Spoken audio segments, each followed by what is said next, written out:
Greetings. As I'm sure many of you know, that David Hart was just recently awarded the Mark Twain Award. And this is a very special award. It's an award that is given to an artist, usually a comedic artist, that has given us a body of work that we treasure and that we appreciate as a part of American culture. And so this award was given out first in 1998, and Richard Pryor was the recipient of it. Over the years, you've had people like Lucille Ball, you've had Adam Sandler got it in a year. David Chappelle was awarded it last year, and this year, Kevin Hart was given it. And is he deserving of it? One could question one way or not. Give your comments on what your thoughts are. I don't know. Does he have the body of work to have had a lifetime of entertaining us, which is what is usually stated about this particular award?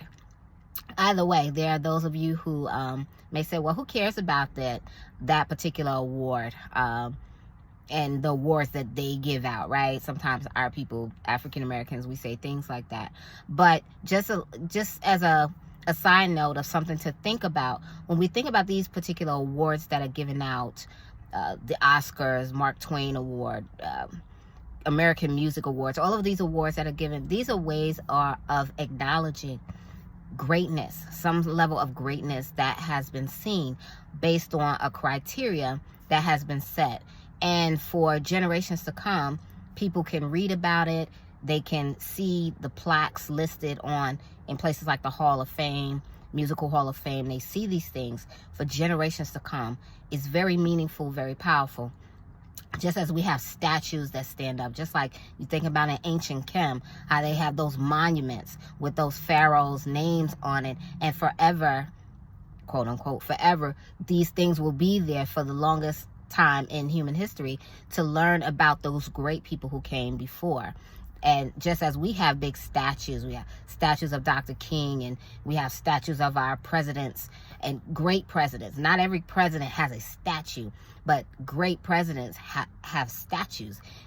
So we memorialize those men and women who we see as having been great in our society. That's what the big argument is about in the South, as they take down the statues and such. There's a lot more to that, y'all, so I'm not getting into that right now, but there's a lot to that on both sides of understanding that. But it is a huge part of American culture.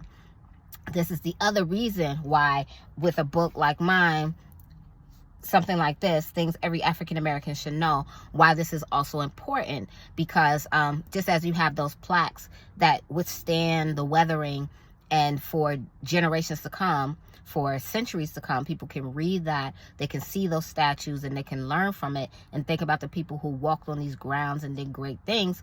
For us, we can have these books on our library shelves, and we can pass them on to our children and our children's children and on down the line, to remember about those things that have made us a unique ethnic group in this society.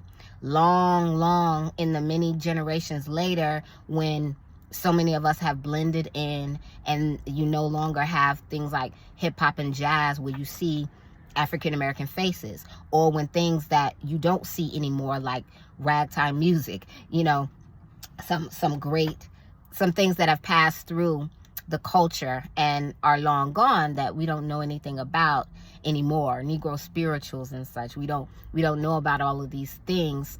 We learn about them. We can learn about them in history, but we don't see them reflected as much in the culture anymore. And some of the things that we do see, we don't see people who look like us anymore. So it's a nice to have some level of memorial work in place that our children's children can look at and read about and find out more about themselves as African American people, as well as others who want to know, who were these people that we call the African Americans, right? Because there's going to come a point in time where people are going to say that.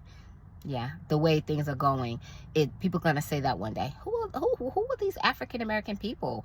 What were they doing? Wow, they came over here as slaves. They worked as slaves. What did they do? What did they contribute to this world, to this society, to this culture? It's books like this that'll let them know. And for those who are actually African Americans, this helps them to identify also who they are. All right. So this is book 1, Things Every African American Should Know. Book 2 will be out shortly. Not that shortly. We still got some time on that. But each of these books is going to build more and more of us remembering us as an ethnic people, and so that all others will know that too. That's it for now. Peace. Get your copy on Amazon. All right. Peace.